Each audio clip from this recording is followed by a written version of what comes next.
إن سعيكم لشتى فأما من أعطى واتقى وصدق بالحسنى فسنيسره لليسر. اعوذ باللہ من الشیطان الرجیم. بسم اللہ الرحمن الرحیم. تو باب البسملہ کے بعد ہم سورۃ ام القرآن شروع کریں گے. آج ام القرآن جو ہے یہ سورۃ الفاتحہ کا ہی ایک نام ہے. سورۃ الفاتحہ کے اور بھی بہت سارے نام ہیں، جس طرح کہ شفا ہے، سبع مسانی بھی کہتے ہیں اسے. تبارک ام القرآن بھی سورۃ الفاتحہ کا ہی نام ہے. تو سب سے پہلا شعر ہے وَمَالِكِ يَوْمِ الدِّينِ رَابِهِ نَاصِرٌ.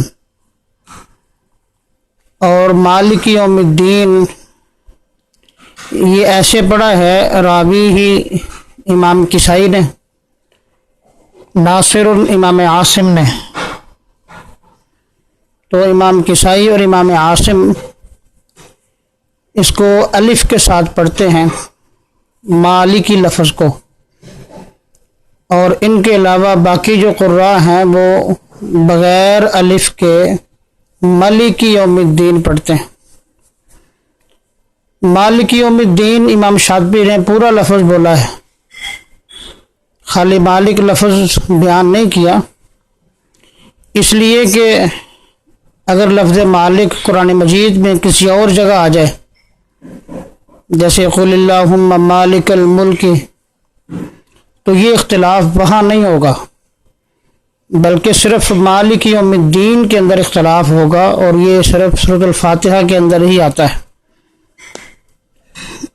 وعند صراط والصراط لقنبلہ. اور لفظ صراط یا الصراط مطلب یہ ہے کہ الف لام کے بغیر ہو یا الف لام کے ساتھ ہو. اس کو ہماری عربی گرامر کی زبان میں معرفہ اور نکرہ کہتے ہیں. تو یہ لفظ الف لام کے بغیر یا الف لام کے ساتھ ہو دونوں صورتوں میں لقنبلہ امام قنبل کے لیے ایسے ہی ہوگا جیسا لکھا ہے، یعنی سین کے ساتھ. بحیث عطا پورے قرآن مجید میں جہاں بھی آ جائے. یہ سورۃ الفاتحہ کے اندر بھی آتا ہے، بلکہ سورۃ الفاتحہ کے اندر الف لام کے ساتھ بھی آتا ہے، الف لام کے بغیر بھی آتا ہے. تو سب سے پہلا الف لام کے ساتھ ہے اہدنا الصراط المستقیم، اور دوسرا جو ہے وہ الف لام کے بغیر ہے صراط الذین انعمت علیہم. تو بہرحال پورے قرآن مجید میں بحیث عطا کا یہی مطلب ہے کہ جہاں بھی آ جائے. تو قنبل جو ہے وہ اس کو سین کے ساتھ پڑھتے ہیں. قنبل یہ ابن کثیر مکی کے راوی ہیں. وصاد زائن اشمہ، اور صاد کو تو زا کی بو دے. یہاں اشمام کارر کا مطلب ہوتا ہے بو دینا.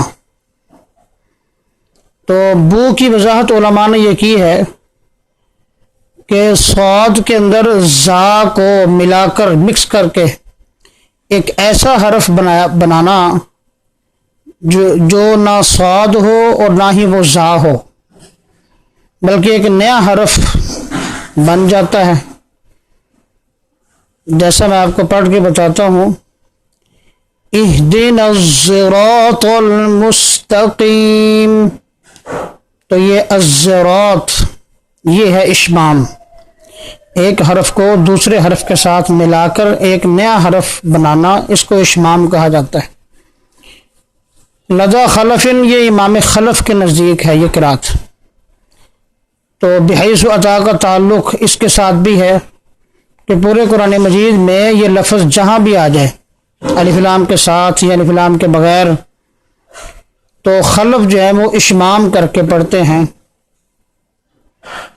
وشمم لخلاد الاولہ، اور یہی اشمام تو خلاد کے لیے بھی کر، الاولہ صرف پہلے کے اندر. تو پورے قرآن مجید کے اندر پہلا لفظ سورۃ الفاتحہ کے اندر آتا ہے اہدنا الصراط المستقیم، تو اس لفظ کے اندر خلف تو پہلے اشمام کر رہے تھے، کیونکہ خلف کا قاعدہ پورے قرآن مجید میں اشمام کرنے کا ہے، اس میں پہلا بھی شامل ہے، اور مزید یہ ہے کہ خلاد بھی اس میں اشمام کرتے ہیں۔ گویا کہ ہم یہ کہہ سکتے ہیں کہ پہلا لفظ جو ہے اہدنا الصراط المستقیم، اس میں اشمام پورے امام حمزہ نے کیا ہے، کیونکہ دونوں راوی ان کے اشمام کرنے پر متفق ہو گئے۔ لیکن اس کے بعد جو دوسرا ہے صراط الذین، اور اسی طرح پورے قرآن مجید میں یہ لفظ جہاں بھی آ جائے تو وہاں صرف خلف اشمام کریں گے، خلاد وہاں پہ اشمام نہیں کریں گے۔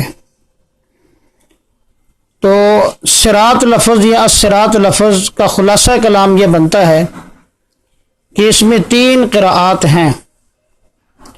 ایک تو قنبل کی روایت ہے جو کہ سین کے ساتھ ہے، اور دوسرا خلف یا خلاد کا جو اشمام ہے، اور تیسری قراءت ہے صاد کے ساتھ پڑھنے والی قراءت، جیسا کہ روایت حفص بھی ہے۔ تو گویا کہ اس میں 3 قراءات ہیں۔ اس کے بعد اگلا شعر ہے علیہم الیہم حمزۃ ولدیہم، یہ 3 الفاظ امام شاطبی نے اس شعر میں بیان کیے ہیں، ایک علیہم، دوسرا الیہم، اور تیسرا ہے لدیہم۔ ان تینوں کلمات کو جمیعاً پورے قرآن مجید کے اندر، جمیعاً کا معنی ہے کہ پورے قرآن مجید کے اندر یہ لفظ جہاں بھی آ جائیں، امام حمزہ جو ہیں رحمۃ اللہ علیہ بضم الہاء، وہ ہا کے ضمہ کے ساتھ پڑھتے ہیں تینوں کلمات کو، وقفاً و موصلہ، وقفاً اور وصلاً، یعنی وقف کریں یا وصل کریں، دونوں حالتوں میں وہ ان کلمات کو ہا کے ضمہ کے ساتھ پڑھتے ہیں، علیہم، الیہم، اور اسی طرح لدیہم۔ تو باقی قراء جو ہیں وہ امام حفص کی روایت کی طرح وہ ہا کے نیچے کسرہ پڑھتے ہیں، علیہم، الیہم اور لدیہم۔ یہاں ایک چھوٹی سی بات میں ذکر کرنا چاہوں گا، بعض شارحین نے یہ بات لکھی ہے کہ امام شاطبی کو بضم الہا لفظ نہیں استعمال کرنا چاہیے تھا، اس لیے کہ ہا کی زد، ضمے کی زد تو وہ کسرہ ہے، ضمہ کی زد تو فتح ہے، تو یہ سمجھ آتی ہے کہ باقی قراء کے لیے فتح ہوگا۔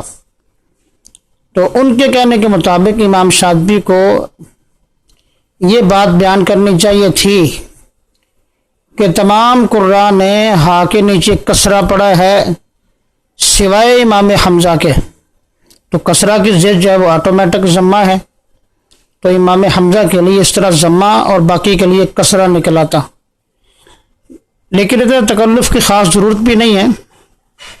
امام حمزہ کی قرات ہمارے سامنے انہوں نے بیان کر دی ہے، اور باقی قراء کی روایت ہے وہ مثل حفص کے ہے، وہ بالکل واضح ہے۔ اس سے اگلا شعر ہے وصل ضم میم الجمع قبل محرک، اور تو صلہ کر ضم میم الجمع، میم جمع کے ضمہ میں، میم جمع کے اوپر جو ہے وہ ضمہ ہوتا ہے، تو صلے کا مطلب یہ ہے کہ ضمے کو تھوڑا سا کھینچ کے ایک الف کے برابر یا ایک واو کے برابر اس کو پڑھنا، جیسے علیہم کو علیہمو، یہ صلہ ہوگا۔ قبل محرکن، جب یہ میم جمع متحرک حرف سے پہلے آ جائے۔ دراکر دال ابن کثیر مکی کی رمز ہے، تو یہ ابن کثیر مکی صلہ کر کے پڑھتے ہیں میم جمع کے اوپر، لیکن شرط کیا ہے؟ شرط یہ ہے کہ میم جمع متحرک حرف سے پہلے آئے، تو لہذا معلوم ہوا کہ اگر میم جمع ساکن سے پہلے آ جائے تو پھر یہ اختلاف نہیں ہوگا، بلکہ اس کی تفصیل آئندہ شعروں میں آ رہی ہے۔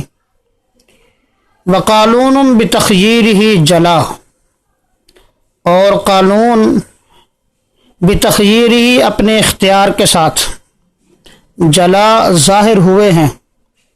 مطلب اس کا یہ ہے کہ قانون جو ہے ان کے لیے اختیار ہے، صلہ کرنا اور صلہ نہ کرنا دونوں ان کی روایات ہیں. تو اس پورے شعر کا خلاصہ کلام یہی بنتا ہے کہ جب میم جمع متحرک حرف سے پہلے آ جائے تو ابن کثیر مکی صلہ کر کے پڑھتے ہیں، اور قانون کے لیے دو وجہ ہیں، صلہ کرنا ابن کثیر مکی کی طرح اور صلہ نہ کرنا جمہور قراء کی طرح. یہ دونوں ان کی قراءات ہیں. ومن قبل حمز القطع صلها لورشہم، اور حمزہ قطعی سے پہلے صلہ تو صلہ کر اس میم جمع کے اندر، لورشہم امام ورش کے لیے. اس کا مفہوم یہ ہے کہ اگر میم جمع حمزہ قطعی سے پہلے آ جائے تو مزید اس کے اندر ورش بھی صلہ کریں گے، کیونکہ حمزہ قطعی ایک متحرک حرف بھی ہوتا ہے. تو اس لیے ابن کثیر مکی تو صلہ کریں گے ہی کریں گے، اور قالون بھی صلہ کریں گے اپنی دونوں اوجوں کے ساتھ، اور ورش بھی مزید اس میں صلہ کریں گے، جیسا کہ سواء علیہم اانذرتہم.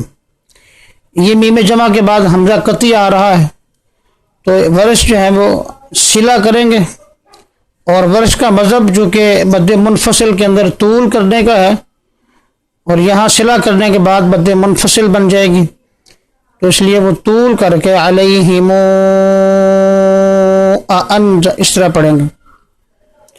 وَأَسْكَنَهَا الْبَاقُونَ، اور باقی قراء نے اس میم جمع کو جو کہ متحرک حرف سے پہلے آ جائے اس کو وہ ساکن کرتے ہیں. بعد اس اختلاف کے بعد جو باقی قراء بچ جائیں گے وہ سارے کے سارے اس کو جو ہے وہ ساکن کر کے پڑھتے ہیں، اس میم جمع کو صلہ وہ نہیں کرتے. تو یہاں تک اس میم جمع کا اختلاف تھا جس کے بعد متحرک حرف آ رہا ہو. اب اس کے بعد اس میم جمع کا اختلاف آئے گا جو کہ ساکن حرف سے پہلے آ جائے، تو وہ انشاءاللہ ہم آئندہ سبق میں پڑھیں گے. السلام علیکم ورحمۃ اللہ.